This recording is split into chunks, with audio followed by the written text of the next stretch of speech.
Hello everyone, welcome to our channel Cook with Cookie. Next time when you want to prepare some sweet at home, try preparing a halwa like this, but not with suji or semolina or semia, but with sorghum or jowar rava.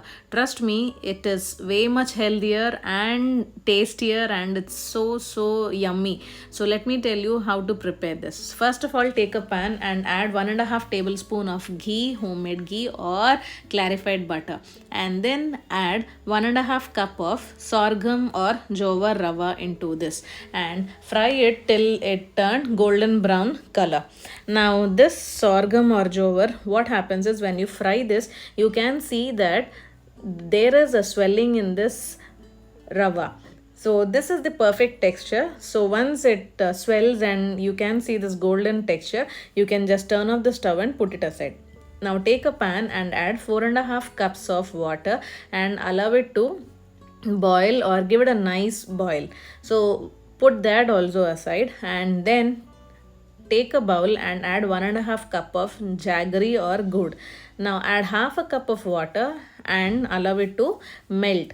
You don't need to get any string consistency, but just allow the jaggery to melt and turn off the stove and put it aside. Now once the water is nicely boiled, time to add our sorghum or jowar rava into the water. You should see that there are no lumps formed. This is the same process like how we prepare our rava kesari or else our kesari with semia.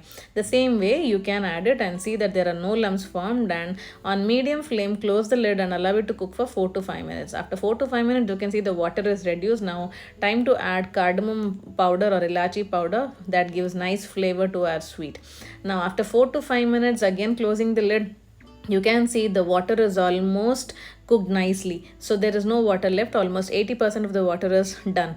Now for perfect jowar rava halwa, what we need to do is the perfect consistency should be like how we cook rice. So once you get the rice consistency without any water, that is the time you need to add this jaggery syrup into it. Unless and until you don't get that grainy texture of sorghum rava, you should not add this jaggery into it. Otherwise, if that is also watery, once we add the syrup also, that becomes more juicy and you won't have that perfect halwa texture.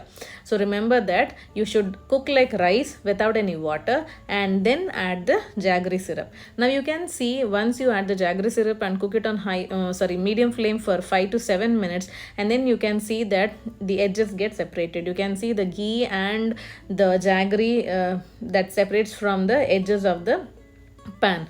Now close the lid and cook it on low flame for 2 to 3 minutes, and you can see that the halwa is perfectly cooked and it starts removing from the edges. Now this is perfectly cooked. Now what you have to do is stir it nicely and then you can turn off the stove, close the lid and allow it to settle for just 2 to 3 minutes, and again remove the lid and just stir it for once. You can see that it's nicely removed from the edges. Now you should remember that it should be a little bit juicy. That's it. Once it gets cooled, just serve it to your loved ones, and trust me, this is way much healthier. Jowar, that is very much healthier. It has 48% of fiber and also good for diabetic patients and good heart diseases, and also it is a good immunity booster. With such health benefits, why do you hesitate to have this? Try it and let me know how it turned to you in the comment section. Also please like, share and comment. Please do subscribe our channel for more videos and recipes. Thank you.